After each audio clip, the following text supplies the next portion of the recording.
ഒരു കാല് വണ്ടിയിലും ഒരു കാല് ഉള്ളാളത്തും. അങ്ങനെയാണ് എൻ്റെ അന്തസ്സിനും അഭിമാനത്തിനും ഇസ്സത്തിനും പറ്റൂല എന്ന് തോന്നിയാൽ അപ്പൊ നാട്ടിലുള്ള വണ്ടിയാണ് കയറും. അതിനുള്ള പൈസ എപ്പോഴും ബെൽറ്റിൽ വേണം. പാപ്പാന്റെ വലിയൊരു നിർദ്ദേശം.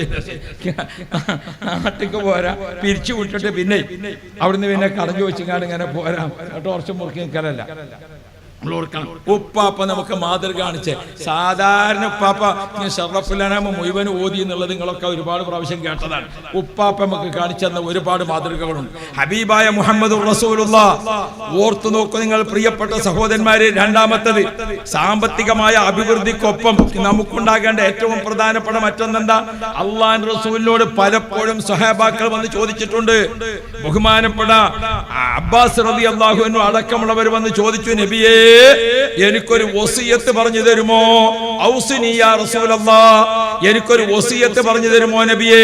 ആ സമയത്ത് റസൂലുള്ളാഹി തങ്ങൾ എന്താ പറഞ്ഞത്? സലുല്ലാഹൽ ആഫിയ, നിങ്ങൾ അല്ലാഹുവിനോട് ആഫിയത്തിനെ ചോദിച്ചോ. ആരോഗ്യം ഉണ്ടാകണം, നല്ല ആരോഗ്യമുള്ള. എന്താണ് ഹദീസ് ഉസ്താദുമാരെ വിളിക്കുന്നത്? അൽ മുഅ്മിനുൽ ഖവിയ്യു ഖൈറുൻ വ അഹബ്ബു ഇലല്ലാഹി മിനൽ മുഅ്മിനിൽ ളഈഫി. അല്ലാഹുവിന്റെ റസൂൽ ഓർമ്മപ്പെടുത്തുന്നുണ്ട്, ഹെൽത്തിയായ മുസ്ലിം, ആരോഗ്യവാനായ മുസ്ലിം, അതാണ് അല്ലാഹു തആലക്ക് ഇഷ്ടം. ആരോഗ്യവാനായ മുസ്ലിം, അതാണ് അല്ലാഹു തആലക്ക് ഇഷ്ടം. എന്തുവാണ് ആരോഗ്യം ഉണ്ടാവാൻ? അല്ലാഹുവിന്റെ റസൂൽ ഗൗരവത്തിൽ പഠിപ്പിച്ച ഒരു കാര്യമുണ്ട്. ഹലാലായ ഭക്ഷണമാണ് നമ്മൾ കഴിക്കേണ്ടത്. ഖുർആൻ പറയുന്നുണ്ട് ഹലാലൻ ത്വയ്യിബ, ഹലാലും ത്വയ്യിബ. ആ ഹലാലും ത്വയ്യിബുമായ ഭക്ഷണം കഴിച്ചുകൊണ്ട് നമ്മൾ ജീവിക്കുമ്പോൾ കിട്ടിയതൊക്കെ കഴിക്കലല്ല, കിട്ടിയതൊക്കെ കഴിക്കലല്ല. പിന്നെയോ എന്താണ് റസൂൽ സ്വല്ലല്ലാഹു അലൈഹി വസല്ലം തങ്ങൾ നമ്മെ പഠിപ്പിക്കുന്നത്? അൽ മഅദതു ഹൗദുൽ ബദനി, ആമാശയം ശരീരത്തിന്റെ ടാങ്കാണ്. ആ ടാങ്കിലേക്ക് നിങ്ങൾ എന്താണ് നിറക്കുന്നത് എന്ന് നോക്കണം. മറ്റൊരു ഹദീസിൽ കാണാം, നിറച്ച പാത്രത്തിൽ ഏറ്റവും ശർറായത് നിങ്ങളെ ബത്തനാണ്, നിങ്ങളെ വയറാണ്. വയറ്റിലേക്ക് എന്താണ് നിറക്കുന്നത് എന്ന് നോക്കണം. കിട്ടുന്നതൊക്കെ വാരി വലിച്ച് കഴിക്കാനല്ല. അല്ലാഹുവിന്റെ റസൂൽ ഭക്ഷണം കഴിക്കാൻ മര്യാദകൾ പഠിപ്പിച്ചു. പ്രിയപ്പെട്ട മുഅ്മിനുകളെ, നല്ല ഭക്ഷണം അത് എത്ര കഴിക്കണം, എന്ത് കഴിക്കണം, എപ്പോ കഴിക്കണം, അതാ മുത്തനബി പഠിപ്പിച്ചത്. ആരോഗ്യമുള്ളവരായിരിക്കണം മുസ്ലിമീങ്ങൾ. മുസ്ലിമീങ്ങൾ നല്ല ഹെൽത്തി ആയിരിക്കണം, നല്ല ആരോഗ്യമുള്ളവരായിരിക്കണം. അതാണല്ലോ റസൂലുള്ളാഹി നമ്മളെ പഠിപ്പിക്കുന്നത്. പ്രിയപ്പെട്ട മുഅ്മിനുകളെ, ഞാൻ എന്റെ ഉമ്മ പെങ്ങന്മാരോടക്കം ഓർമ്മപ്പെടുത്തട്ടെ, ആരോഗ്യം വേണം. ആരോഗ്യത്തിന് ഈ വാഹനങ്ങളൊക്കെ തുരുതുരാ പോയിക്കൊണ്ടിരിക്കുക. എന്നിട്ട് ഈ വാഹനങ്ങളൊക്കെ പുറത്തേക്ക് വരുന്ന കാർബൺ ഡൈ ഓക്സൈഡ് ഉണ്ട്, എല്ലാത്തിൻ്റെയും പുകയൊക്കെ കൂടെ. എന്നിട്ട് അതിന്റെ അടിയിൽ കൂടെ ഇങ്ങനെ കയ്യും വീശിയിട്ട് ഇങ്ങനെ നടന്നാൽ ആരോഗ്യം ഉണ്ടാവും എന്നാ വിചാരിച്ചത്? ആണോ? ഡോക്ടർ നടക്കാൻ പറഞ്ഞു. ഞാൻ എൻ്റെ വീട്ടിൽ നിന്ന് ഒരു 3 കിലോമീറ്ററിന്റെ അടുത്തുണ്ട് സ്ഥാപനത്തിക്ക്. ഞാൻ ചിലപ്പോൾ സുബൈക്ക് നേരത്തെ നീച്ചിട്ട് നടക്കും. പണ്ടൊക്കെ ഞാൻ നടക്കുമ്പോൾ ഞാൻ തന്നെ ഉണ്ടായിരുന്നു. ഇപ്പൊ നോക്കുമ്പോൾ അടുത്ത കാലത്തായിട്ട് ചില പെണ്ണുങ്ങളൊക്കെ അർജന്റിൽ, ഞാൻ വിചാരിച്ച മരിച്ചേ പറയാൻ പോവുകയാണാവുക. അപ്പൊ നോക്കുമ്പോ ഡോക്ടർ നടക്കാൻ പറഞ്ഞു. ഞാൻ എന്റെ ഉമ്മമാരോട് ഓർമ്മപ്പെടുത്തുന്നത്, എന്തേ നിങ്ങളെ വീട്ടിന്റെ മുറ്റത്ത് കൂടെ 7 പ്രാവശ്യം നടന്നുപോയി. വീടിനെ വലയം ചെയ്തിട്ട് നടന്നാൽ വീട്ടിന്റെ പരിസരത്തുള്ള നല്ല പച്ച ഇലകളൊക്കെ രാവിലെ, ആ ചെറിയൊരു മന്ദമാരുതനുണ്ട്, ഒരു കാറ്റല്ല.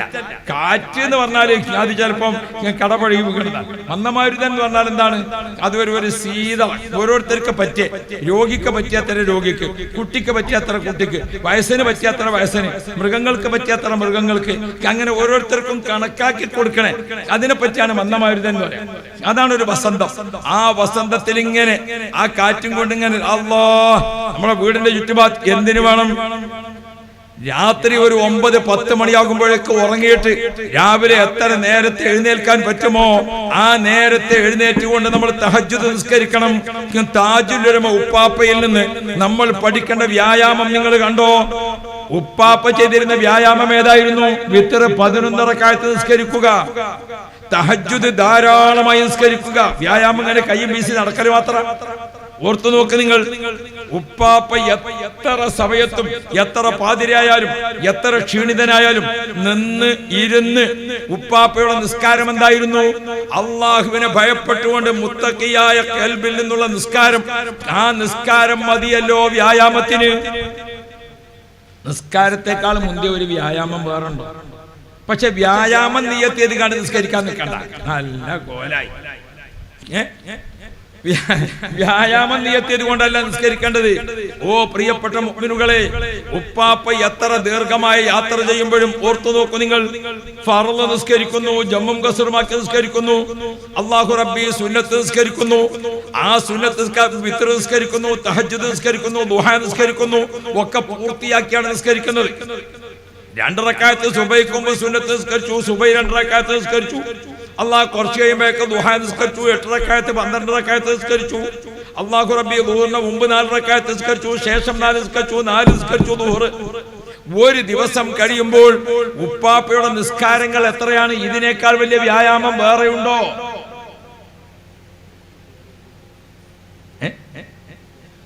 ഉപ്പാപ്പ വഫാത്താകണീന്റെ എത്ര ദിവസം മുമ്പാണ് ഇപ്പൊ വിശ്രമിച്ചത്? രോഗം കുറച്ച് ക്ഷീണമൊക്കെ ആയിട്ട് കൂടി വന്നാൽ വഫാത്തിന്റെ 1 കൊല്ലം ഉണ്ടാവും, അല്ലേ? 1 കൊല്ലം ഉണ്ടാവും കൂടിയാൽ. അല്ലാത്ത സമയത്തൊക്കെ ഉപ്പാപ്പ എന്താ ചെയ്തത്? ഉപ്പാപ്പയുടെ ശരീരം ഉപ്പാപ്പ തന്നെ. യാ റബ്ബ് യാ റബ്ബ്. ഓ പ്രിയപ്പെട്ട മുഅ്മിനുകളെ, മുഅ്മിനീങ്ങൾക്കുള്ള ആഫിയത്ത് നോക്കണം നമ്മൾ. നമ്മുടെ ആഫിയത്ത് നോക്കൂ നിങ്ങൾ. സലുല്ലാഹൽ ആഫിയ, നിങ്ങൾ അല്ലാഹുവിനോട് ആഫിയത്തിനെ ചോദിക്കണേ. പ്രിയപ്പെട്ട മുഅ്മിനുകളെ, ആരോഗ്യം എന്ന് പറയുന്നത് ഈ ഉമ്മത്തിന്റെ ഏറ്റവും പ്രധാനപ്പെട്ട ഘടകമല്ലേ? ഭൂമിയിൽ താമസിക്കാൻ, നിന്ന് നിസ്കരിക്കാനുള്ള തൗഫീഖ്, നിലത്ത് സുജൂദ് ചെയ്യാനുള്ള തൗഫീഖ് ഉപ്പാപ്പ നമുക്ക് കാണിച്ചത് എങ്ങനെയാണ്? 11 റക്അത്ത് വിത്ർ നിസ്കരിച്ചുകൊണ്ട്. ഉപ്പാപ്പ പ്രായമുള്ള സമയത്തും വയസ്സ് 95 എത്തിയിട്ടും ഉപ്പാപ്പ 11 റക്അത്ത് നിന്ന് നിസ്കരിച്ചില്ലേ? അപൂർവത്തിൽ അപൂർവമാണ് ഉപ്പാപ്പ ഇരുന്ന് നിസ്കരിക്കാറ് പതിവ്. ഞാനൊരു പ്രാവശ്യം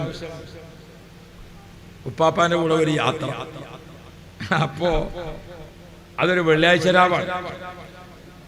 പടച്ചോനെ, ഒരു സ്ഥലത്തെത്തി നിസ്കരിക്കാൻ വേണ്ടി ഒരു വീട്ടില്, ആ വെട്ടിച്ചറ എണ്ണിയാജിന്റെ വീട്ടില്. അപ്പൊ അവിടുന്ന് ഉപ്പാപ്പ എന്നോട് പറഞ്ഞു, നിസ്കരിക്കുക. ഇമാമായി, ഇമാമ് ഉപ്പാപ്പാന്റെ മുമ്പിൽ ഇമാമായി നിസ്കരിച്ചു നോക്കണം, വിവരറിയാണ്. അങ്ങക്ക് ചിരിച്ചാൽ മതി, എന്റെ സ്ഥിതിയും കൂടി ആലോചിക്കണം നിങ്ങൾ. ഉപ്പാപ്പാന്റെ മുമ്പിൽ നിസ്കരിക്കാൻ നിൽക്കാൻ പടച്ച തമ്പുരാന് നിസ്കാരം പേക്കാൻ പറ്റും? നിസ്കരിക്കാൻ വേണ്ടി നിന്ന് മഗ്‌രിബ് ഇങ്ങനെ നിസ്കരിക്കുമ്പോ അല്ലാഹു ഓതിങ്ങാണ്ട് മഗ്‌രിബ് നിസ്കരിച്ചു. വെള്ളിയാഴ്ച രാവല്ലേ, അത് എങ്ങനെയോ പേടിച്ചാണ് പൂർത്തിയാക്കി. പിന്നെ ഇശാന്റെ 2 റക്അത്ത് നിസ്കരിക്കുള്ളൂ. എന്ത് ചെയ്യണം? ഇശാ 2 റക്അത്ത് നിസ്കരിക്കാൻ നിന്നപ്പം ആകെ കൺഫ്യൂഷനായി, പ്രശ്നമായി. എന്തുകൊണ്ട്? വെള്ളിയാഴ്ച രാവിലെ നിസ്കാരത്തിൽ ഏത് ഓതണം? ആദ്യത്തെ റക്അത്തിൽ സബ്ബിഹ്, രണ്ടാമത്തെ റക്അത്തിൽ അല്ലത്താൽ ഇൻസാനി. അത് കഴിയണത് വരെ പാപ്പാനെ നിർത്താൻ പറ്റുമോ? പാപ്പാനെ ഇത് കഴിയണത് വരെ നിർത്താൻ പറ്റുമോ? ഞമ്മക്കത് ഞാൻ സബ്ബിഹ് ഓതണോ അല്ലത്താക്ക ഓതണോ? ഏതാ വേണ്ടത്? നിങ്ങൾക്ക് ചിരിച്ചാൽ മതി, എന്റെ സ്ഥിതി ഒന്ന് ആലോചിച്ച് നോക്കുക. പണ്ടൊരു വസ്വാസാരം ഒരാൾ നിസ്കരിച്ചാൽ നിന്ന്, അയാൾ സൂറത്ത് ഓതിങ്ങാണ്ട് അയാള് ആയത്തിങ്ങനെയാണ് ഓതുമ്പോ ഇന്നാ അർസൽനാ നൂഹൻ, ഇന്നാ അർസൽനാ നൂഹൻ, ഇന്നാ അർസൽനാ നൂഹൻ. പിന്നെ ഇങ്ങനെ ഓതിയാൽ തന്നെ ഓതിയപ്പം ബാക്കുന്ന ഒരാൾ പറഞ്ഞു, നൂഹ് പോകൂലെങ്കിൽ വേറെ ആളെ പറഞ്ഞേക്കാം എന്ന മാതിരി നമ്മള് ഇവിടെ നിസ്കരിക്കാൻ വേണ്ടി എന്നിട്ട് സബ്ബിഹ് ഓതണോ?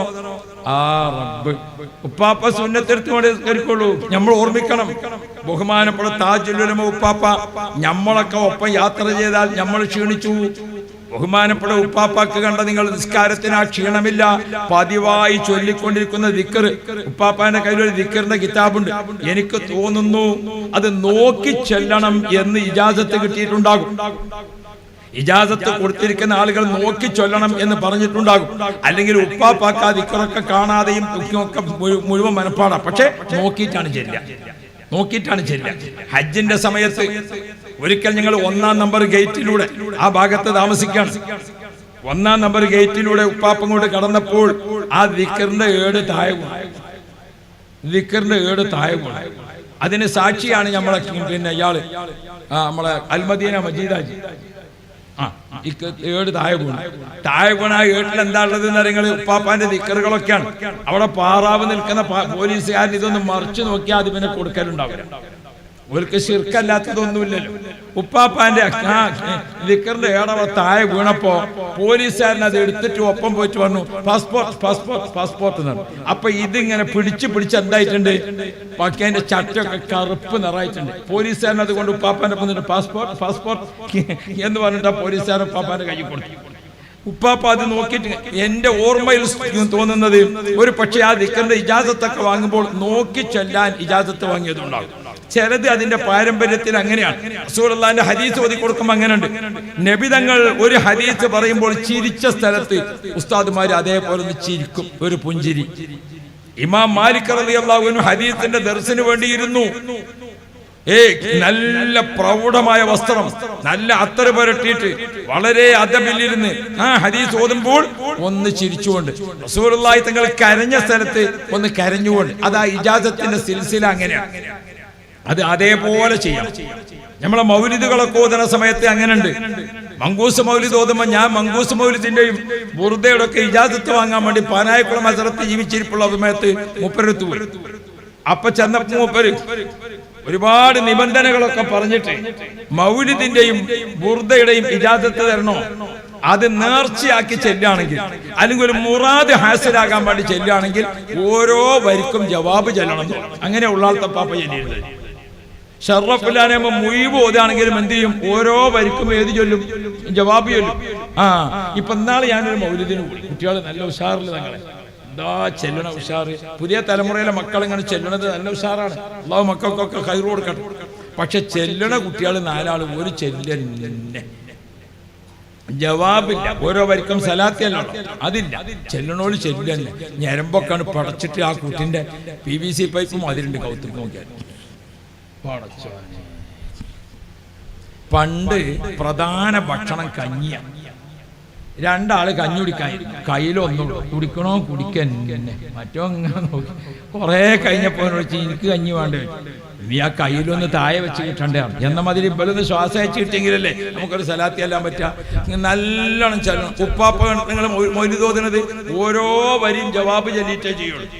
എത്ര ക്ഷീണിച്ചാലും പറ്റുമൊക്കെ ഹദ്ദാദിന്റെ ദിക്ർ ഉപ്പാപ്പാനൊപ്പം ചൊല്ലിയാൽ ഊതുകയും യാ റബ്ബ് ഉപ്പാപ്പാനെ കാത്ത് ഒപ്പം അങ്ങനെ ചൊല്ലിപ്പോണം. ഫാത്തിഹ സുബ്ഹാനല്ലാഹ്. ഒരു പ്രാവശ്യം ഒരു മൊയ്ലാരി ഹദ്ദാദ് ഇങ്ങനെ ചെല്ലണ സമയത്ത് ഹദ്ദാദിന്റെ ഫാത്തിഹ ഓതാണ്. ഫാത്തിഹ അങ്ങനെ ഓതുന്ന സമയത്ത് ഒരൊറ്റ അടി ചെവി അടക്കാം. ഒറ്റ അടിയാണ്. എന്താ സംഗതി?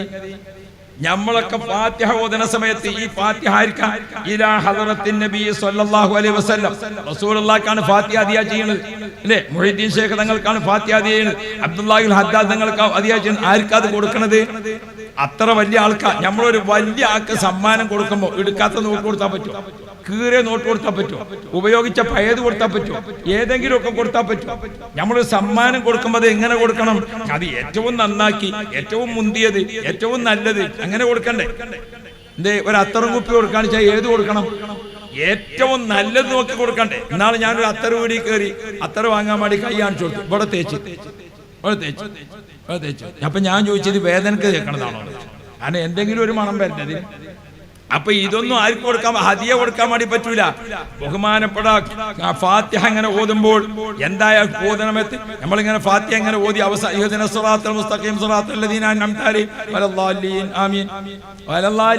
അപ്പൊ കൊടുത്തരാടി. എടാ വലല്ലാ ഫാത്തിഹ നിസ്കാരത്തിൽ മാത്രമല്ല വലല്ലാന്ന് നീട്ടി ഓതേണ്ടത്. വലല്ലാ എന്ന് നീട്ടി ഓതൽ നിർബന്ധ സ്ഥലമാണത്.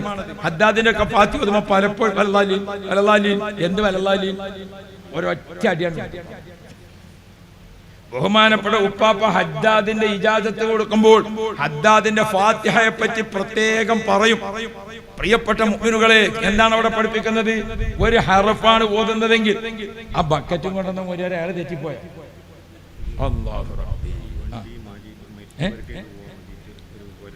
കേൽ 59 വൈ അല്ലേ 7243 കേൽ 59 വൈ 7243 വാഹനം അവരൊന്ന് പോയി മാറ്റുകയാണെങ്കിൽ നല്ല സന്തോഷമാണ്. പിന്നെ ആരെങ്കിലും മാറ്റിയാൽ പറ്റില്ല. ആ പൊരന്റെ മുമ്പിൽ വെച്ചതുകൊണ്ട് അവർക്ക് വലിയ ബുദ്ധിമുട്ടുണ്ട്. അവർക്ക് പെട്ടെന്ന് ഒരു സ്ഥലത്ത് പോകാനുണ്ട്.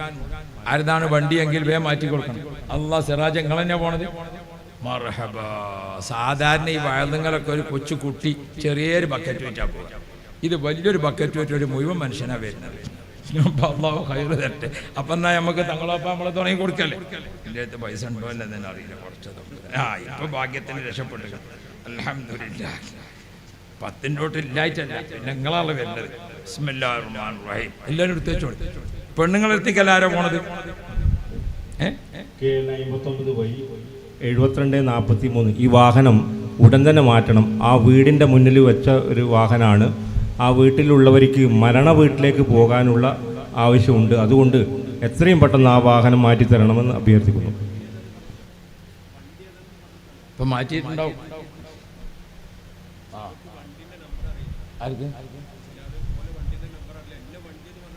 അല്ല, അതാ വീടിന്റെ മുറ്റത്ത് എന്ന് പറഞ്ഞാൽ വെച്ചതരും അറിയില്ല.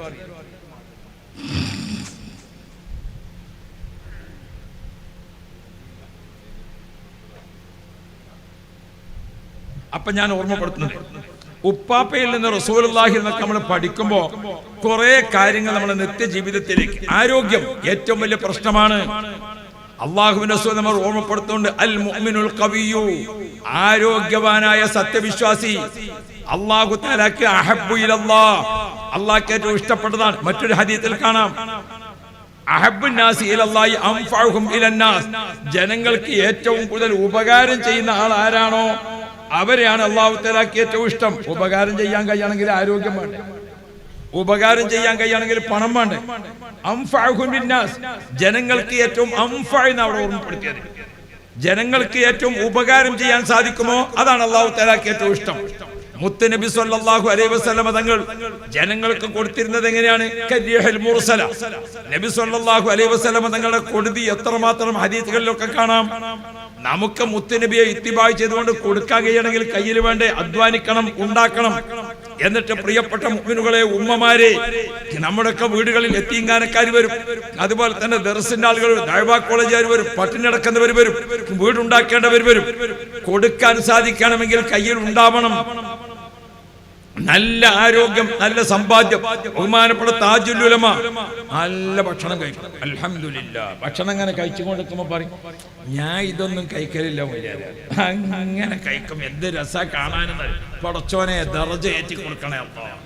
ആ ഭക്ഷണം ഇങ്ങനെ കഴിക്കുമ്പോണ്ടല്ലോ നമ്മളൊക്കെ പാത്രത്തേക്ക് ഇങ്ങനെ ഇട്ട്, എല്ലാവരും പാത്രത്തിൽ ഇങ്ങനെ പരിസരത്തിരിക്കണ എല്ലാവർക്കും ഇങ്ങനെ കൊടുക്കും, ഇങ്ങനെ കൊടുക്കും. അതേടാ, അത് റസൂലുള്ളാഹിന്റെ ഒരു ഇത്തിബാ. നബി കരീം സല്ലല്ലാഹു അലൈഹി വസല്ലം തങ്ങൾ മദീനത്തെ പള്ളിയിൽ ഇരിക്കുക, അപ്പുറത്തൊരു ഒട്ടകം പ്രസവിച്ചു ഒരു വീട്ടില്. ആദ്യത്തെ പാല് കറന്നിട്ട്, ഒട്ടകത്തിന്റെ പാല് കറന്നിട്ട് മുത്തുനബിന്റെ അടുത്തേക്ക് എത്തിച്ചു. റസൂലുള്ളാഹി തങ്ങൾ എന്താ ചെയ്യണത്? ആ പാല് കിട്ടുമ്പോൾ കുടിക്കലാണോ? നബി സല്ലല്ലാഹു അലൈഹി വസല്ലം അബൂ ഹുറൈറയെ വിളിക്കുക, അബാഹിർ അതൊക്കെ പാത്രത്തിൽ ഒഴിക്കുക. ചെറിയ ചെറിയ പാത്രത്തിലൊക്കെ ഒഴിച്ചു, പാത്രത്തിലൊക്കെ ഒഴിച്ചു. റസൂലുള്ളാഹി തങ്ങൾ എന്താ ചെയ്യാ? ഒരു ഗ്ലാസ് റസൂലുള്ള കുടിക്കും, ബാക്കി എല്ലാവർക്കും വിതരണം ചെയ്യും, എല്ലാവർക്കും വിതരണം ചെയ്യും.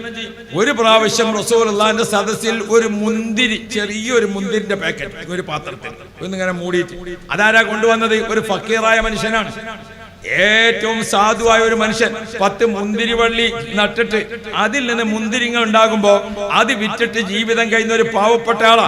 അദ്ദേഹത്തിന് മുന്തിരി കഴിച്ചപ്പോൾ അദ്ദേഹം ആ മുന്തിരിയുമായിട്ട് റസൂലുള്ളാഹിന്റെ പള്ളിയിൽ വന്നു. നബി സല്ലല്ലാഹു അലൈഹി വസല്ലം നിങ്ങൾ അതിനെ പൊതി കഴിച്ചിട്ട് നോക്കാം, മുന്തിരിയാണ്. പാവപ്പെട്ട മനുഷ്യനാ കൊണ്ടുവന്നത്. അദ്ദേഹത്തിന്റെ മുഖത്ത് നോക്കിയിട്ട് റസൂലുള്ളാഹി ഒന്ന് പുഞ്ചിരിച്ചു. അയാൾക്ക് വല്ലാത്ത റാഹത്തായി. നബി തങ്ങൾ അതിൽ നിന്ന് ഒരു മുന്തിരി എടുത്തിട്ട് റസൂലുള്ളാഹി തങ്ങൾ കഴിച്ചു. റസൂലുള്ളാഹി അയാളെ നോക്കി ഒന്ന് ചിരിച്ചു, രണ്ടാമത്തേത് എടുത്തു. അപ്പൊ സ്വഹാബാക്കൾക്കൊക്കെ മനസ്സിലായി നമുക്ക് തരാനായിരിക്കും. സാധാരണ എന്താണ്, ഇങ്ങനെ കൊടുക്കല, ഇങ്ങനെ ഒരുക്കൊക്കെ കൊടുക്കും. രണ്ടാമത്തെ ചോള എടുത്തു റസൂലുള്ളാഹി, നബി തങ്ങൾ തന്നെ കഴിച്ചു. അയാളെ നോക്കി ഒന്ന് ചിരിച്ചു. മൂന്നാമത്തെ എടുത്തു. സ്വഹാബാക്കൾ വിചാരിച്ചു ഉപ്പ എനിക്ക് കിട്ടും. റസൂലുള്ളാഹി മൂന്നാമത്തതും കഴിച്ചു. ആ പാത്രത്തിലുള്ളത് തീരുന്നത് വരെ നബി തങ്ങൾ തന്നെ കഴിച്ചു. അതൊരു ചരിത്ര സംഭവമാണ്. നബി തങ്ങൾ സ്വഹാബാക്കൾക്കാർക്കും കൊടുത്തില്ല. മുഴുവൻ കഴിച്ചു കഴിഞ്ഞിട്ട് റസൂലുള്ളാഹി പാത്രം അദ്ദേഹത്തിന് തിരിച്ചു കൊടുത്തപ്പോൾ വളരെ സന്തോഷത്തോടു കൂടി അദ്ദേഹം യാത്രയായി. ആ പാവപ്പെട്ട മനുഷ്യന്റെ കൽബിന്റെ ഒരു സന്തോഷം എത്രയാണ്! യാ റബ്ബ് യാ റബ്ബ്. അദ്ദേഹമാണ് പോയപ്പോൾ സ്വഹാബാക്കൾ ചോദിച്ചു, നബിയേ, പതിവില്ലാത്തൊരു രീതി എന്തുകൊണ്ടുണ്ടായി? ഞങ്ങളൊക്കെ വിചാരിച്ചു മുന്തിരി ഞങ്ങൾക്കും തരുമെന്ന്. അപ്പൊ അള്ളാഹുവിന്റെ റസൂൽ പറയുന്ന ഒരു കാര്യമുണ്ട്, ആരും ആരെയും മനസ്സ് വേദനിപ്പിക്കരുത്. എന്റെ പ്രിയപ്പെട്ട മുഅ്മിനുകളെ, ആരും ആരെയും മനസ്സ് വേദനിപ്പിക്കരുത്. റസൂൽ എന്താ പറഞ്ഞത്? ആ പാവപ്പെട്ട മനുഷ്യനെ നിങ്ങൾ ശ്രദ്ധിച്ചില്ലേ? അദ്ദേഹത്തിന്റെ ആകെ വരുമാനമാണ് മുന്തിരി. അത് കായ്ച്ചപ്പോൾ ഇവിടെ അദ്ദേഹം സന്തോഷത്തോടെ കൊണ്ടുവന്നതാണ്. ആ മുന്തിരിയുടെ ഒരെണ്ണം അതെടുത്ത് ഞാൻ വായിലിട്ടപ്പോൾ അത് തീരെ രുചിയില്ലാത്ത മുന്തിരിയാണ്. പഴുപ്പ് പാകമായിട്ടില്ല, അതിന് വല്ലാത്തൊരു കയ്പ് രുചിയുണ്ട്. ഞാൻ അത് വായിലിട്ടിട്ട് ആ രുചി കാരണത്താൽ അതിന്റെ കയ്പ് രുചി അദ്ദേഹത്തിന്റെ മുഖത്ത് പ്രകടിപ്പിച്ചാൽ അയാൾ ആകെ വിഷമിച്ചു പോകും. നിങ്ങൾക്ക് തന്നാലോ? നിങ്ങൾക്ക് തന്നാൽ നിങ്ങൾ ഈ മുന്തിരി വായിലിട്ടോ, ഇതാ മുന്തിരി, ഇതാ റസൂലുള്ളാഹിക്ക് കൊണ്ടുവന്ന്, നമ്മളാണെങ്കിൽ എളുപ്പമുണ്ടല്ലോ. നമ്മളെ പ്രതികരണത്തിന് യാതൊരു താമസം ഉണ്ടാകുമോ? അന്തല്ലല്ലേ നമുക്ക്. നമ്മൾ വേഗം എന്താവും? നമ്മൾ വേഗത്തിൽ പ്രതികരിക്കും. ഖദീജ ബീബി ആയത് നന്നായി. അതുകൊണ്ട് ആ ജബലന്നൂർന്ന് വരുമ്പം പുതപ്പിട്ട് കൊടുത്തങ്ങാണ്ട് സമാധാനിപ്പിച്ചത്. നമ്മളെ പെണ്ണുങ്ങളൊക്കെ നമ്മൾ മലിന്റെ മുകളിൽ നിന്ന് പനിച്ചു വന്നാൽ ഈ സ്ഥലമൊക്കെ ഉണ്ടായിട്ട് അതിന്റെ മുകളിൽ കുത്തി കാര്യമാണ്. നല്ല നല്ല സ്ഥലം ഉണ്ടായിട്ട് അവിടെ പോകണം കണ്ടു അല്ലേ? അല്ലാഹു റബ്ബി. ഹബീബായ മുഹമ്മദ് മുസ്തഫ മുത്തുനബി സ്വല്ലല്ലാഹു അലൈഹി വസല്ലം ആ മുന്തിരി തിന്നു. വീണ്ടും കഴിച്ചു. റസൂൽ നിങ്ങൾക്ക് ആ മുന്തിരി തന്നാൽ നിങ്ങൾക്ക് അതിന്റെ രുചി ഇഷ്ടപ്പെടാതെ വരുമ്പോൾ ഇഷ്ടമില്ലാത്ത മുഖം കൊണ്ട് നിങ്ങൾ അദ്ദേഹത്തെ നോക്കി അദ്ദേഹത്തിന്റെ മനസ്സ് വേദനിക്കും. അതുകൊണ്ട് നമ്മൾ കാരണത്താൽ അദ്ദേഹത്തിന്റെ മനസ്സ് വേദനിക്കണ്ട. അയാൾ മുഴുവൻ നിറപ്പുഞ്ചിരിയോടുകൂടെ അദ്ദേഹത്തിന്റെ മനസ്സ് സന്തോഷിപ്പിച്ചുകൊണ്ട് തിരിച്ചു പോയില്ലേ? യാ റബ്ബ് യാ റബ്ബ്. പ്രിയപ്പെട്ട മുഅ്മിനുകളെ, ഇദ്ഖാലു സുറൂരി ഫീ ഖൽബിൽ മുഅ്മിൻ മുത്തുനബി പഠിപ്പിച്ചിരിക്കുന്ന ആരോഗ്യമാണ്. പിണക്കം, ആരും തമ്മിൽ പിണക്കം ഉണ്ടാകരുത്. മുത്തുനബി പഠിപ്പിച്ചു. അതാ ഉള്ളാളത്തപ്പാപ്പ നിങ്ങളൊക്കെ ആരോടും പിണക്കല്ല. ഇനി വല്ലപ്പോഴും ചിലപ്പോണ്ട് ഒരു ദേഷ്യം വരാം.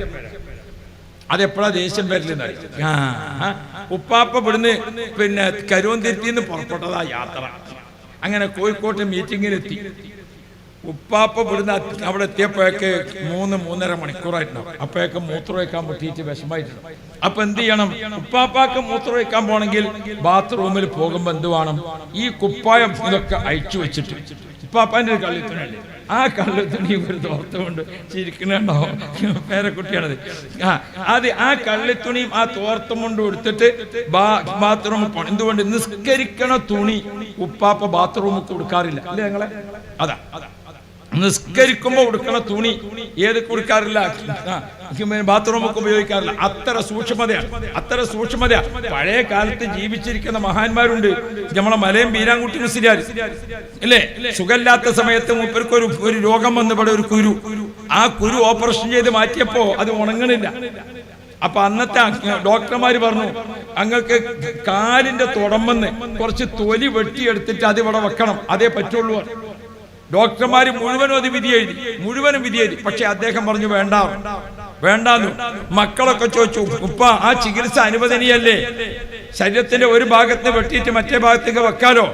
അപ്പൊ ബഹുമാനപ്പെട്ടവർ പറഞ്ഞ മറുപടി എന്താണെന്നറിയോ? എന്റെ കാലിന്റെ തൊട ഔറത്താണ്. ഔറത്തും വന്ന് ഒരു സ്വല്പം കഷ്ണം എടുത്തിട്ട് വെട്ടിയിട്ട് ഇവിടെ വെച്ചാൽ അത് എല്ലാവരും കാണൂലേന്ന് ചോദിച്ചു. അതാണ് സൂക്ഷ്മത, അതാണ് തഖ്വ. തുടമത്തെ തൊലി എന്താണ്? ഔറത്താണ്. അവിടുന്ന് വെട്ടിയെടുത്തിട്ട് കഴുത്തിൽ വെച്ചാൽ അതെല്ലാവരും കാണും. അപ്പൊ ഔറത്തിന്റെ ഭാഗം അതിവിടെ പ്രത്യക്ഷമായ സ്ഥലത്ത് വെച്ചാൽ മറ്റുള്ളവർ കാണൂലേ എന്ന്. ആ സൂക്ഷ്മത പാലിച്ച മഹാന്മാരാണ് താജുൽ ഉലമയൊക്കെ ജീവിച്ച കാലത്തുണ്ടായത്. ഓ പ്രിയപ്പെട്ട മുഅ്മിനുകളെ, ഓർക്കണം നമ്മൾ, മഹാന്മാരെ പഠിക്കണം നമ്മൾ.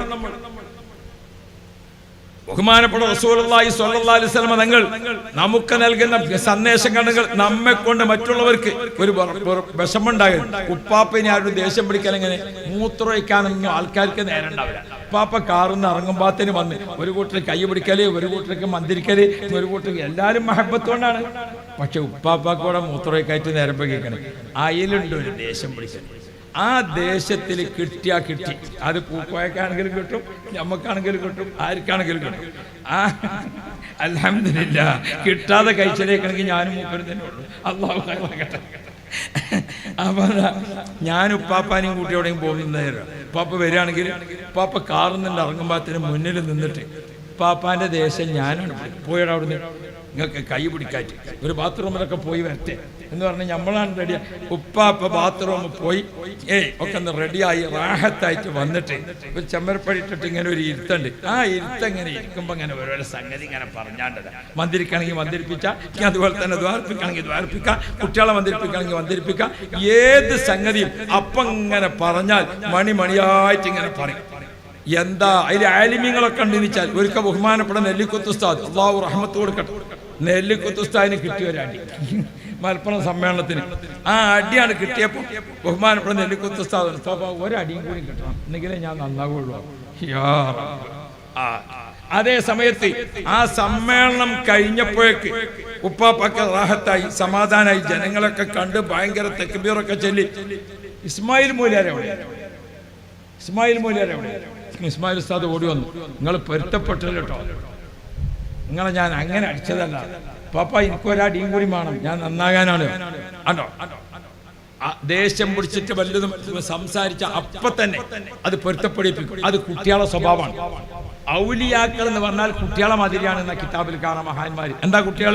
രണ്ട് കുട്ടികൾ തമ്മിൽ കളിച്ചുകൊണ്ടിരിക്കുന്നതിനിടക്ക് കുട്ടികൾ തമ്മിൽ പിണങ്ങി. ഓര് തമ്മിൽ പിണങ്ങിയ വിഷയം ആരെ ഏറ്റെടുത്തു? ഈ കുട്ടിന്റെ അമ്മ, ഈ കുട്ടിന്റെ അമ്മ, ജ്യേഷ്ഠത്തി അനുജത്തി ആയിക്കോട്ടെ, അല്ലെങ്കിൽ അയൽവാസി ആയിക്കോട്ടെ, ഉമ്മാര് തമ്മിൽ ഏറ്റെടുത്തു. നിന്റെ കുട്ടിയാണ് കാട്ടിയത്, നിന്റെ കുട്ടിയാണ് കാട്ടിയത്. നമ്മള് ഭയങ്കര വാശി. കുട്ടികൾ രണ്ടാളും പിന്നെയും കളി തുടങ്ങി. കുട്ടികൾ ആരാ? അവർ ഔലിയാക്കളാ. കുട്ടികൾ അതാണ് ഔലിയാക്കൾ. ഉപ്പാപ്പാക്ക് ദേഷ്യം പിടിച്ച് 2 മിനിറ്റ് കഴിഞ്ഞിട്ട് നമ്മൾ പോയി നോക്കിയാൽ ആ ദേഷ്യം പിടിച്ച ആളെന്നെ അവരാ. കണ്ട നിങ്ങൾ? അത് കുട്ടികളുടെ സ്വഭാവം, അത് ഔലിയാക്കളുടെ സ്വഭാവം. ഔലിയാക്കളുടെ സ്വഭാവം അത് മക്കളുടെ സ്വഭാവമാണ്. അവരുടെ ഹൃദയത്തിൽ ആരോടും വെറുപ്പില്ല, ആരോടും വിദ്വേഷമില്ല, ആരോടും ഒന്നുമില്ല. നിങ്ങൾ ഓർത്തു നോക്കൂ, ഈ കാണുന്ന ഭാഗത്തെല്ലാം ഉള്ള മുഅ്മിനീങ്ങൾ നാളെ ഇവിടെ ഏതെല്ലാം ഭാഗത്ത് നിന്ന് ആളുകൾ വരികയാണ്. ഇന്നലെ ഇവിടെ നിന്നൊക്കെ ആളുകൾ വന്നു. ഈ കൂടിയിരിക്കുന്ന എല്ലാവരും എന്തുകൊണ്ട് ഉപ്പാപ്പാനോട് അള്ളാഹു തആല ഒരു മഹബത്ത് ഇട്ട് കൊടുക്കുന്നത്? എന്തുകൊണ്ട്? ഉപ്പാപ്പാന്റെ കൽബിൽ അല്ലാഹ് എന്ന മഹബത്ത്, ഉപ്പാപ്പാന്റെ കൽബിൽ മുഹമ്മദുർ റസൂലുള്ളാഹി എന്ന മഹബത്ത്, ഉപ്പാപ്പാന്റെ കൽബിൽ സുബ്ഹാനല്ലാഹ് എന്ന മഹബത്ത്, അൽഹംദുലില്ലാഹ് എന്ന മഹബത്ത്, സ്വല്ലല്ലാഹ് എന്ന മഹബത്ത്, അസ്തഗ്ഫിറുല്ലാഹ് എന്ന മഹബത്ത്, ഖുൽ ഹുവല്ലാഹ് എന്ന മഹബത്ത്. അല്ലാഹുമ്മ ഇന്നി അസ്അലുക ഹുബ്ബക വഹുബ്ബ മൻ യുഹിബ്ബുക വഹുബ്ബ അമലി യുഖർരിബുനി ഇലാ ഹുബ്ബിക. അള്ളാഹിനെ മഹബത്ത് വെക്കുക, മുത്തനബിനെ മഹബത്ത് വെക്കുക, അള്ളാഹു റസൂലും ഇഷ്ടപ്പെട്ട അമലുകളെ മഹബത്ത് വെക്കുക. അതായിരുന്നു താജുൽ ഉലമ. ആ താജുൽ ഉലമ ഉപ്പാപ്പ നോക്കൂ നിങ്ങൾ, എത്രയാണ് ദിക്ർ ചൊല്ലിയത്, എത്രയാണ് സ്വലാത്ത് ചൊല്ലിയത്, എത്രയാണ് ഖുർആൻ ഓതിയത്. യാ റബ്ബ് യാ റബ്ബ്. ഉപ്പാപ്പാക്ക് പതിവില്ലാത്ത ദിക്ർ ഏതാണ്? എത്ര ദിക്റിന്റെ മഹാനാണ് ബഹുമാനപ്പെട്ടവർ. ഉപ്പാപ്പയുടെ ദിക്ർ, ഉപ്പാപ്പയുടെ ദുആ ഇങ്ങനെ ഹദിയ ചെയ്യുന്നത് കേട്ടാൽ നമുക്കറിയാം. അൽ ഖാദിരിയത്തി വൽ ജിഷ്തിയത്തി വൽ റിഫായിയത്തി വൽ ജുനൈദിയത്തി വൽ ശത്താരിയത്തി വൽ കലന്തരിയത്തി 18 ത്വരീഖത്തിന്റെ ശൈഖായിരുന്നു ഉപ്പാപ്പ. 18 ത്വരീഖത്തിന്റെ ശൈഖായിരുന്നു ഉപ്പാപ്പ. ഉപ്പാപ്പാന്റെ ഫാത്തിഹ ഇങ്ങനെ കേട്ടാൽ ഓരോ ഇജാസത്തുള്ള മഹാന്മാരിലേക്കും ആ ഫാത്തിഹന്റെ ഹദിയ ഇങ്ങനെ കേൾക്കാൻ പറ്റും നമുക്ക്. ഓ പ്രിയപ്പെട്ട മുഅ്മിനുകളെ, അസ്മാഉൽ ഹുസ്നയുടെ റിയാദ പൂർത്തിയാക്കിയത് ഉപ്പാപ്പ എങ്ങനെയാണെന്നറിയോ? നാട്ടുകാർ മനസ്സിലാക്കണം. ഒരു പക്ഷേ ഈ നാട്ടുകാർക്ക് ഉപ്പാപ്പാനെ ശരിക്ക് പരിചയപ്പെടാൻ പറ്റിയിട്ടുണ്ടായിക്കൊള്ളുന്നില്ല. അത് ഈ മൗലവിമാരൊക്കെ സ്ഥിതിയാണ്, ആലിമീങ്ങളൊക്കെ തങ്ങന്മാരൊക്കെ സ്ഥിതിയാണ്. എന്താണ്? ചെറുപ്പത്തിൽ ഓതാൻ പോയി, രാവിലെ വരും, വെള്ളിയാഴ്ച വൈകുന്നേരം പോകും, അല്ലെങ്കിൽ വ്യാഴാഴ്ച രാവിലെ വരും, വെള്ളിയാഴ്ച ജുമാക്ക് പോകും. നാട്ടിലുണ്ടാവൂല. അപ്പൊ ഇവിടെ എട്ടിക്കുളത്ത് ഇവിടെ ബഹുമാനപ്പെട്ട ഉപ്പാപ്പ, ഇവിടുത്തെ നാട്ടുകാർ ചിലപ്പോ അത്രേ കണ്ടിട്ടുണ്ടാവുള്ളൂ. നാട്ടുകാരോട് ഓർമ്മപ്പെടുത്തിയാണ് ഞാൻ. ഉപ്പാപ്പാനെ ഉള്ളാളത്ത് പോയി ചോദിച്ചു നോക്ക്, ഉപ്പാപ്പാനെ മലപ്പുറത്ത് പോയി ചോദിച്ചു നോക്കി, ഉപ്പാപ്പാനെ കരുവന്തിരുത്തി പോയി ചോദിച്ചു നോക്കി. ആരായിരുന്നു ഉപ്പാപ്പയുടെ ജീവിതം? യാ റബ്ബ് യാ റബ്ബ്. ഒരു റമളാനു ശരീഫിന്റെ 10 ദിവസം മദീനയിലും 20 ദിവസം മക്കത്തും അന്റെ ഹറമൈനി ശരീഫൈനിലായിട്ട് 30 ദിവസം ഉപ്പാപ്പ താമസിച്ചപ്പോൾ അന്ന് മാസപ്പിറവി, റമളാന്റെ മാസപ്പിറവി കാണുന്നതിന് മുമ്പ് ഉപ്പാപ്പ മക്കത്തെത്തിയിട്ടുണ്ട്. പെരുന്നാൾ നിസ്കാരം കഴിഞ്ഞ് പിറ്റേ ദിവസമാണ് ബഹുമാനപ്പെട്ട ഉപ്പാപ്പ അവിടുന്ന് പുറത്തിറങ്ങുന്നത്. അന്ന് നമ്മളെ കണ്ണൂർ ജില്ലയിലെ ബഹുമാനപ്പെട്ട ഉമർ ഹാജിന്റെ ജ്യേഷ്ഠൻ, ഇതിനുപ്പരെ പേര് കുഞ്ഞമ്മദാജി ജീവിച്ചത്. കുഞ്ഞമ്മദാജിയാണ് കൂടെയുള്ള ഖാദിമീങ്ങളിൽ ഒരാൾ. യാ റബ്ബ് യാ റബ്ബ്. മക്കയിൽ അന്ന് പ്രമുഖരായ പല്ലുള്ള കാലഘട്ടമാണ്. ബഹുമാനപ്പെട്ട ഉപ്പാപ്പ ഹറമിൽ എഴുത്തിക്കാഫിരുന്നു. ഏത്തിക്കാപ്പിരുന്നിട്ട് എന്താണ്? ബഹുമാനപ്പെട്ട ഉപ്പാപ്പ അസ്മാഉൽ ഹുസ്നയുടെ റിയാള വീടുകയാണ്. ഉപ്പാപ്പാക്കുള്ള റിയാള എങ്ങനെയാണ്? അസ്മാഉൽ ഹുസ്ന ഓരോന്നും ജലാലത്ത് ചേർത്തുകൊണ്ട് ചെല്ലാണ്. അല്ലാഹു ജല്ല ജലാലു, അല്ലാഹു ജല്ല ജലാലു, അല്ലാഹു ജല്ല ജലാലു 1,00,000. അർ-റഹ്മാനു ജല്ല ജലാലു, അർ-റഹ്മാനു ജല്ല ജലാലു 1,00,000. അർ-റഹീമു ജല്ല ജലാലു, അർ-റഹീമു ജല്ല ജലാലു 1,00,000. അങ്ങനെ 99 അസ്മാഉൽ ഹുസ്നയും 99 ലക്ഷം. ലാ ഇലാഹ ഇല്ലല്ലാഹ് 1,00,000. റമളാൻ 30 ദിവസം 10 ദിവസം മദീനയും 20 ദിവസം മക്കത്തുമായിട്ട് 30 ദിവസം കൊണ്ട് 1 കോടി പ്രാവശ്യം ഹറമിലിരുന്നു കൊണ്ട് അസ്മാഉൽ ഹുസ്ന ചൊല്ലി തീർത്ത മഹാഭാഗ്യവാൻ ബഹുമാനപ്പെട്ട താജുൽ ഉലമാ. അതുകൊണ്ട് തന്നെ ഉപ്പാപ്പാനെത്തി ഏത് കേസ് മന്ത്രിക്കാൻ പറഞ്ഞാലും അധികം നമ്മളെ മാതിരി നേരമ്പോൾ കോളം മന്ത്രിക്കലൊന്നുമില്ല. എന്തുണ്ടാവും? ഒരൊറ്റ ഊതല്. അപ്പൊ എന്തുണ്ടാവും? രോഗം പറഞ്ഞതാണോ അതിന്റെ ഒരു അസ്മാവ്. അതല്ല, വേറെ വല്ല വേദനയും മറ്റും പറഞ്ഞാണ്. അസ്മാഉൽ ഹുസ്നയിൽ നിന്ന് ആ വിഷയത്തിന് പറ്റുന്ന ഒറ്റ അസ്മാവ്, അത് ഇല്ല, ഒറ്റ ഊത്ത്, അത് മതി. ഇതൊക്കെ ചൊല്ലി റെഡിയാക്കി വെച്ചതാണ്. ആ നാവ് ഏതാണെന്നറിയോ? കോടിക്കണക്കിന് പ്രാവശ്യം ദിക്ർ ചൊല്ലിയ നാവാണ്. ഓ പ്രിയപ്പെട്ട മുഅ്മിനുകളെ, നാം മനസ്സിലാക്കണം, ഈ നാട്ടിലെ ഉമ്മപെങ്ങന്മാരെ, ഈ നാട്ടിലെ സഹോദരിമാരെ, സഹോദരങ്ങളെ, ആ ഉപ്പാപ്പയുടെ ഹയാത്ത് കാലത്ത് നമുക്ക് വേണ്ട പോലെ മനസ്സിലാക്കാൻ പറ്റിയിട്ടില്ലേ? എന്നാൽ ഉപ്പാപ്പ വിശ്രമിക്കുന്ന ആ പുണ്യസ്ഥലത്ത് ചെല്ലുക, മഹാന്മാരായ ആളുകളുടെ കഴിവ് അത് നമ്മളാരും എണ്ണിത്തിട്ടപ്പെടുത്തണ്ട.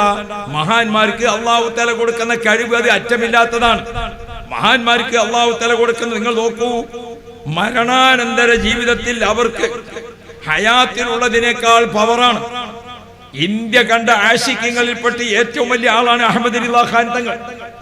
ബഹുമാനപ്പെട്ട അഹമ്മദ് റിളാ ഖാൻ തങ്ങളുടെ എത്ര മദ്ഹ് ബൈത്തുകളാണ് ഉറുദുവിലും അറബിയിലും ഒക്കെ. മഹാനവറുകളുടെ വഫാത്തിന് മുമ്പ് തന്റെ മുരീദുമാരെ വിളിച്ചുകൊണ്ട് പറഞ്ഞ വസിയത്തിന്റെ കൂട്ടത്തിലുണ്ട്, ഞാൻ മരണപ്പെട്ടാൽ നിങ്ങൾ എനിക്ക് ഖബർ കുഴിക്കുന്ന സമയത്ത് കീ ഖബർ, 2 ഖബറാണ്, മൂടുകല്ല് വെച്ചിട്ട് താഴേക്കുള്ള ഖബറും മേലക്കുള്ള ഖബറും. ഈ മൂടുകല്ല് വെച്ചിട്ട് താഴോട്ടുള്ള ഖബർ കുറച്ച് ആയത്തിൽ കുഴിക്കണം. എന്റെ ഖബർ നിങ്ങൾ കുറച്ച് താഴ്ത്തി കുഴിക്കണം. എന്തിനു വേണ്ടി? എനിക്ക് ഖബറിൽ എഴുന്നേറ്റ് നിൽക്കാൻ സൗകര്യം വേണം.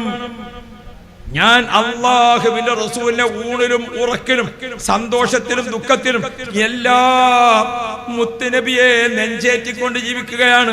അതുകൊണ്ട് ഞാൻ എന്റെ ഖബറിൽ പോയി താമസം തുടങ്ങുമ്പോൾ റസൂലുള്ള എന്റെ ഖബറിലേക്ക് വരുന്ന സമയത്ത് എനിക്ക് എഴുന്നേറ്റ് നിൽക്കാൻ എന്റെ ഖബറിൽ സൗകര്യം വേണം. മുത്തുനബിനെ കണ്ടുകൊണ്ട് എനിക്ക് കിടക്കാൻ പറ്റില്ല. മുത്തുനബിനെ കണ്ടെനിക്ക് എഴുന്നേറ്റ് നിൽക്കണം. അതിന് എന്റെ കീഴ്ഖബർ നിങ്ങൾ താഴ്ത്തി കുഴിക്കണം കേട്ടോ. സാബിത്തങ്ങൾ പറഞ്ഞില്ലേ, ഖിയാമീനിൽ അസീസി അലയ്യ ഫർദുൻ വതർകുൽ ഫർദി മാ ഹുവ മുസ്തഖീം. നബി സല്ലല്ലാഹു അലൈഹി വസല്ലം ഒരു പ്രത്യേക സമയത്ത് പറഞ്ഞിരുന്നു, നിങ്ങൾ എന്നെ കണ്ട് എഴുന്നേറ്റ് നിൽക്കണ്ട. അപ്പൊ കുറച്ച് സ്വഹാബാക്കളൊക്കെ റസൂലുള്ളാഹി വന്നപ്പോൾ അവിടെ ഇരുന്നു.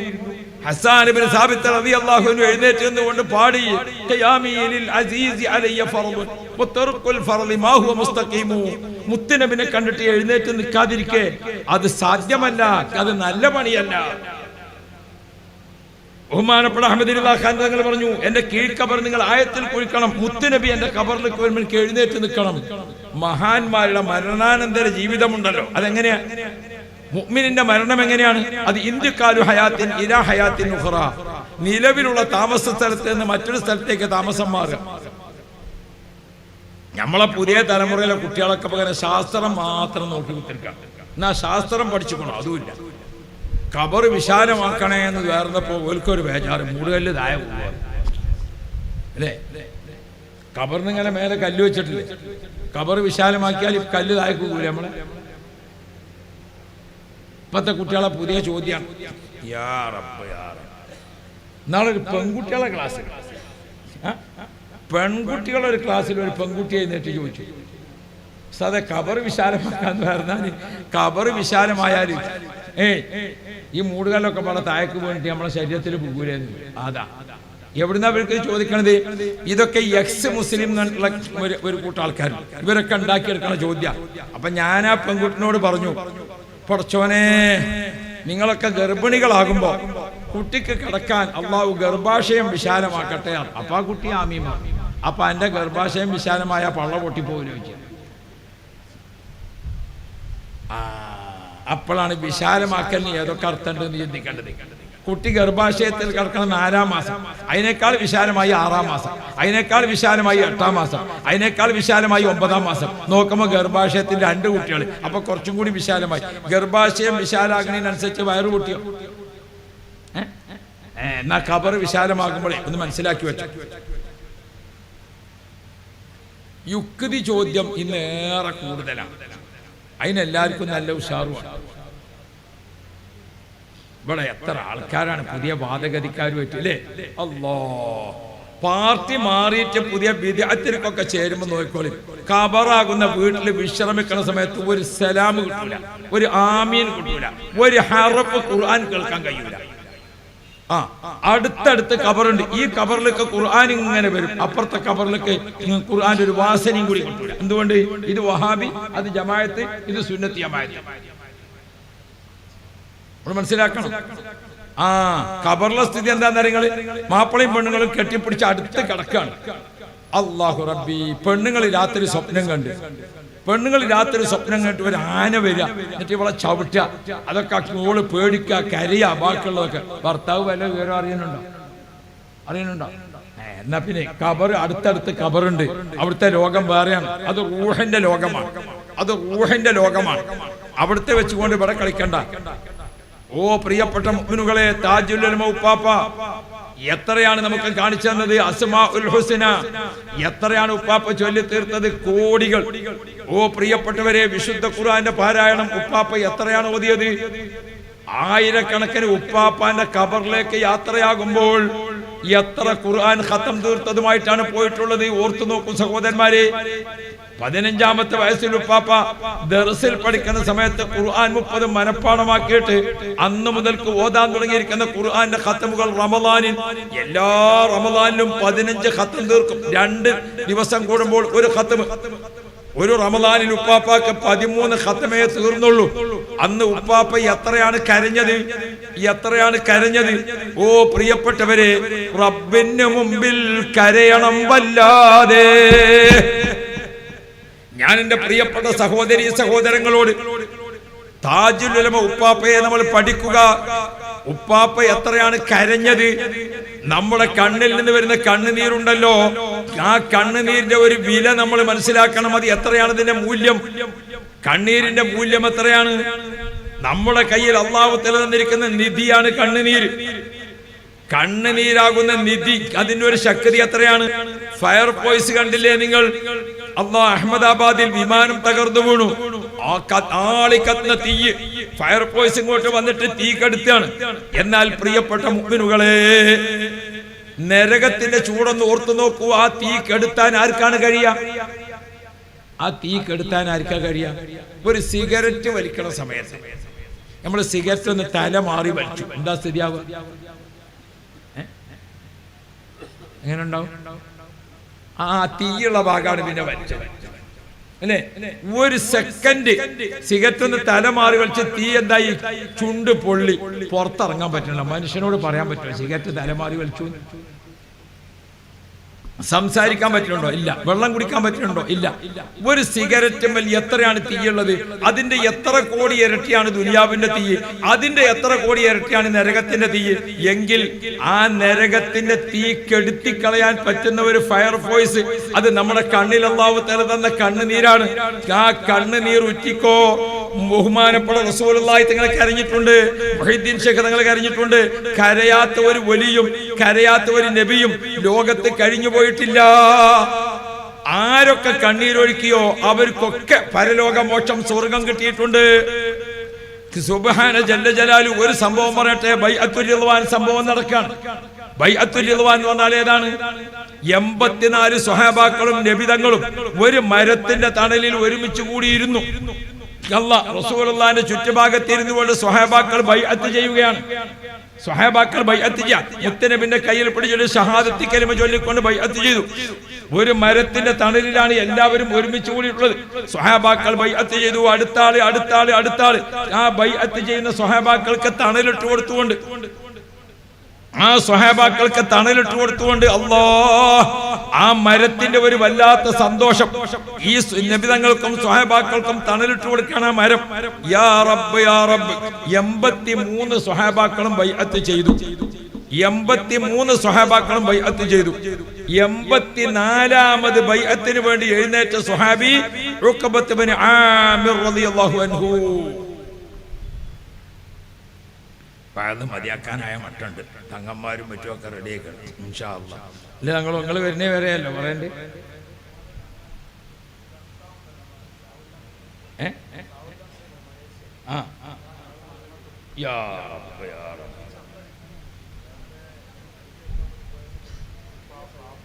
വലിയ അൽഹംദുലില്ലാ അൽഹംദുലില്ലാ. മലേഷ്യയില്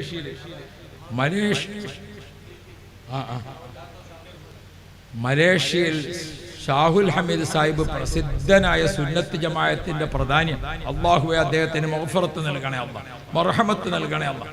ഈ സ്ഥാപനത്തിന്റെ എല്ലാ കാര്യങ്ങളിലും ബഹുമാനപ്പെട്ട കുറത്തങ്ങൾ അല്ലാഹു ദർജ വർദ്ധിപ്പിച്ചു കൊടുക്കട്ടെ. ഉപ്പാപ്പയൊക്കെ അവിടെ പോയ സമയത്തടക്കം എല്ലാ സംഗതിയും എല്ലാ ഉറൂസിനും താജുലുലമ ഉപ്പാപ്പയുടെ അന്ന് മുതൽക്കേ എല്ലാ സഹായവും ചെയ്യുന്ന അദ്ദേഹം വഫാത്തായി എന്നുള്ള വാർത്തയാണ് ഇപ്പൊ കിട്ടിയത്. നീ മഗ്ഫിറത്ത് കൊടുക്കണേ അല്ലാഹ്, നീ മർഹമത്ത് കൊടുക്കണേ അല്ലാഹ്, നീ ദർജ ഏറ്റി കൊടുക്കണേ അല്ലാഹ്. അഹ്ലു ബൈത്തിനെ മഹബത്ത് വെച്ച, ഉപ്പാപ്പാനെ മഹബത്ത് വെച്ച, ഖുറാത്തങ്ങളെ മഹബത്ത് വെച്ച ആ മഹബത്തിന്റെ ഫലം അദ്ദേഹത്തിന്റെ ബർസഖി ലോകത്ത് നീ കാണിച്ചു കൊടുക്കണേ അല്ലാഹ്. അൽഹംദുലില്ലാഹ്. ഒന്ന് പറയാം. അപ്പോ എന്തേ പറഞ്ഞിട്ട് നമ്മള് ഇവിടെ ഇപ്പോ ഇത് കുടിക്കാൻ പറ്റുമോ? തങ്ങളെ കൈകൊണ്ടായിക്കോട്ടെ.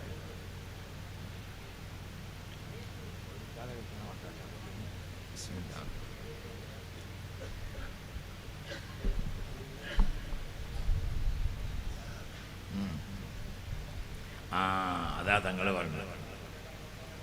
അതന്നെ അല്ലാഹു ഖൈർ തരട്ടെ. അപ്പോ ഹബീബായ മുഹമ്മദ് മുസ്തഫ എന്തേ നമ്മൾ പറഞ്ഞതിന് വയല്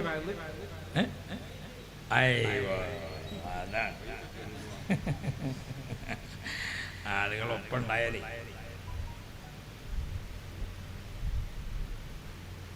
ബൈഅത്തുൽ റിദ്വാൻ സംഭവം എന്ന് പറഞ്ഞാൽ ഒരു വൃക്ഷത്തിന്റെ ചുവട്ടിൽ നബിതങ്ങളും 84 സ്വഹാബാക്കളും ഇരിക്കുകയാണ്.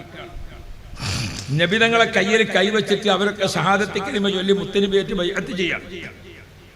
83 സ്വഹാബാക്കളെ ബൈഅത്ത് കഴിഞ്ഞു. 84ാമത്തെ സ്വഹാബി ബൈഅത്തിന് വേണ്ടി എഴുന്നേറ്റ് നബിതങ്ങളെ കയ്യിലേക്ക് കൈ വെക്കാൻ വേണ്ടി ഇങ്ങനെ ഉയർത്തി. റസൂലുള്ളാഹിന്റെ കയ്യും മൂപ്പരെ കയ്യും ഇങ്ങനെ അടുത്തെത്തിയപ്പോ ഉഖബത്ത് ഇബ്നു ആമിർ തങ്ങൾ ഒറ്റ കാര്യം അന്വേഷിച്ചു. നബിയേ, ഈ ബൈഅത്ത് കൊണ്ട് ഞങ്ങൾക്കൊക്കെ കിട്ടുന്ന നേട്ടം എന്താണാവോ നബിയേ? വളരെ മഹബത്തിൽ അദ്ദേഹം ചോദിക്കാണ്, ഈ ബൈഅത്ത് കൊണ്ട് ഞങ്ങൾക്കൊക്കെ കിട്ടാൻ പോകുന്ന വിജയം എന്താണാവോ നബിയേ? അതാണ് ചോദിച്ചപ്പോൾ ത്വാഹ റസൂലുള്ളാഹി നബി തങ്ങൾ പറഞ്ഞു ഉഖബത്ത് ഇബ്നു ആമിർ തങ്ങളോട്, ബൈഅത്ത് ചെയ്ത മുഴുവൻ ആളുകൾക്കും കിട്ടാൻ പോകുന്ന വിജയം ദുഖൂലുൽ ജന്ന, നമുക്ക് സ്വർഗത്തിൽ ഒരുമിച്ച് കൂടാം, അത് തന്നെയാണ് ലാഭം. നമുക്ക് സ്വർഗത്തിൽ ഒത്തുചേരാം, അതാണ് നമ്മുടെ നേട്ടം. സ്വർഗത്തിൽ നമുക്ക് ഒരുമിച്ച് താമസിക്കാം, അതാണ് നമ്മുടെ വിജയം. അത് റസൂലുള്ളാഹിന്റെ നാവിൽ നിന്നാണ് പറഞ്ഞു തീർന്നപ്പോൾ മുകൾ ഭാഗത്ത് നിന്ന് കണ്ണുനീരിങ്ങനെ വന്നു. മുകൾ ഭാഗത്ത് നിന്ന് കണ്ണുനീരിങ്ങനെ വന്നു. അള്ളാഹുവിന്റെ റസൂൽ ഇങ്ങനെ നോക്കി, ആരാണ് കരയുന്നത്? നോക്കുമ്പോൾ നബിതങ്ങൾക്കും സ്വഹാബാക്കൾക്കും തണലിട്ട് കൊടുത്തിരിക്കുന്ന ആ വൃക്ഷം, ആ മരം കരയുകയാണ്. ആ മരം കരഞ്ഞിട്ട് കണ്ണുനീരുറ്റി വീഴുകയാണ്. റസൂലുള്ളാഹി തങ്ങൾ നോക്കിയിട്ട് ചോദിച്ചു, മാലക്കി നിനക്ക് എന്ത് പറ്റി? ആ മരത്തോട് റസൂലുള്ളാഹി തങ്ങൾ ചോദിക്കുന്നതിന്, മാലക്കി നിനക്ക് എന്ത് പറ്റി? ആ സമയത്ത് മരം മുത്തനബിയോട് സംസാരിച്ചു, നബിയേ, നിങ്ങളെല്ലാവരും എന്റെ ഈ താഴത്ത് നിങ്ങൾ ഇരുന്നപ്പോ, ഈ മണലിൽ നിങ്ങൾ ഇരിക്കുമ്പോ നിങ്ങൾക്ക് തണലിട്ട് തരാൻ എനിക്ക് എന്റെ ജീവിതത്തിൽ എന്തൊരു ഭാഗ്യമാണ് കിട്ടിയത്. നിങ്ങൾക്ക് എല്ലാവർക്കും തണലിട്ട് തരാൻ എനിക്ക് സാധിച്ചല്ലോ. പക്ഷേ നിങ്ങൾ 84 ആളും റസൂലുള്ളാഹി നിങ്ങൾ ഇവിടുന്ന് പിരിയുകയാണ്. എങ്ങനെയാണ് നിങ്ങൾ പിരിയുന്നത്? സ്വർഗത്തിൽ ഒരുമിച്ച് കൂടാം, ശാശ്വത സമാധാനത്തിന്റെ ലോകത്ത് ഒരുമിച്ച് കൂടാം. സ്വർഗം കണ്ടുകൊണ്ടാണ് നിങ്ങൾ പിരിയുന്നത്. ഞാൻ എന്ത് ചെയ്യും നബിയേ?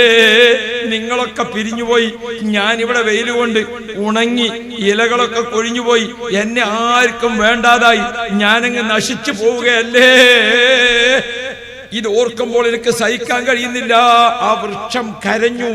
ആ കണ്ണുനീരാണ് കണ്ടപ്പോൾ ബഹുമാനപ്പെട്ട റസൂലുള്ളാഹി തങ്ങൾ പറഞ്ഞു, സമാധാനിപ്പിച്ച് ആശ്വസിപ്പിച്ചുകൊണ്ട്, നീ കരയണ്ട, അന്തിമിൻ അഹ്ലിൽ ജന്ന, അന്തിമിൻ അഹ്ലിൽ ജന്ന, നീയും സ്വർഗാവകാശിയാണ്. ഞങ്ങൾ മാത്രമല്ല സ്വർഗത്തിൽ ഞങ്ങൾക്ക് തണലിട്ട് തന്ന ഇതിനൊക്കെ സാക്ഷിയായ നീയും ഞങ്ങളോടൊപ്പം സ്വർഗത്തിലാണ്. കണ്ണുനീരിന്റെ വിലയാണ്, കണ്ണുനീരിന്റെ വിലയാണ്. ഈ കൂടിയിരിക്കുന്ന ഉമ്മപങ്ങന്മാർ, സഹോദരിമാരെ, കരയാത്ത ഒരു വലിയ, കരയാത്ത ഒരു നബി, കരയാത്ത ഒരു സ്വാലിഹ് കഴിഞ്ഞു പോയിട്ടില്ല ലോക ചരിത്രത്തിൽ. അള്ളാന്റെ മുമ്പിൽ കരയണം. ഫമാലി ഐനൈക ഇൻ ഖുൽതകഫു ഫഖമത വമാലി ഖൽബിക ഇൻ ഖുൽതസ്തഫിഖ് യഹീമി. മഹബ്ബത്തിന്റെ കണ്ണുനീര്. ഇമാം ബൂസീരി റളിയല്ലാഹു അൻഹു ബുർദ ഇങ്ങനെ ജരിക്കാൻ അള്ളാന്റെ റസൂലിന്റെ മദ്ഹ് ഓരോന്ന് മൂപ്പരെ മനസ്സിൽ ഇങ്ങനെ തേട്ടി നിൽക്കാൻ. ഒന്ന് എഴുതുമ്പോ അടുത്തത് കണ്ണിൽ നിന്ന് കുടുകൂടാ കണ്ണുനീർ. മൂപ്പര് കണ്ണുനീരിനോട് പറയും, കണ്ണേ ഒന്ന് അടങ്ങ്, ഞാനിത് എഴുതട്ടെ, കണ്ണേ ഒന്ന് സമാധാനിക്ക്.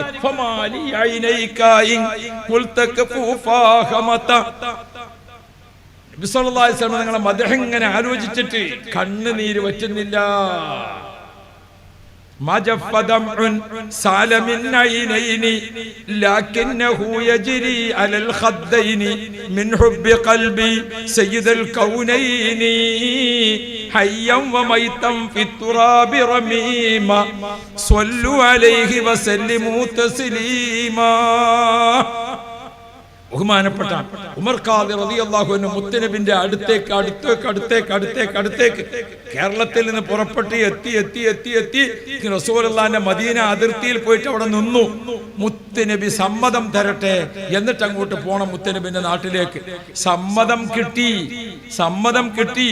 ഉമർ ഖാദി തങ്ങളെ കൂടെ ഒരു ബറ്റാലിയൻ സ്വലാത്തും ചൊല്ലിക്കൊണ്ട് അങ്ങനെ റസൂലുള്ളാഹിന്റെ ഹദറത്തിൽ അങ്ങ് എത്തിയപ്പോഴേക്കും പൊട്ടിപ്പോയി.